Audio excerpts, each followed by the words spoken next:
আশ্বিনের শারদা প্রাতে ঘুম ভাঙে মাঝরাতে, কখন দুর্গা আসবে ত্রিশূল হাতে, যুদ্ধ করবে অসুরের সাথে। সবার এখন আইফোন হাতে, মহালয়া দেখবে ভোর 5টাতে, জেগে থাকে বিছানাতে, মাকে দেখবে স্টার জলসাতে। আমার একটা আইফোন নাই, বাড়িতেও ওটিটি নাই। আমি দুর্গা, মা দেবী দুর্গা, দুজনের মধ্যে তাই এ তফাৎ। তাই বলি ভোলে বাবা, মাকে একটা আইফোন কিনে দাও। মা আসবে পরিবারের সাথে, দেখবে সবাই আইফোন হাতে। মা ঘুরবে প্যান্ডেলে প্যান্ডেলে, স্ক্রিনশট মারবে মায়া বলে। আসছে মা দোলায় দুলে দুলে, মরতে স্মৃতি রাখবে তুলে।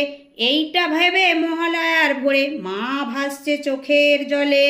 মা খুশি হবে একটা আইফোন পেলে, তাই আইফোন কিনে দাও বোম বোম বলে, আশ্বিনের শারদার প্রাতে।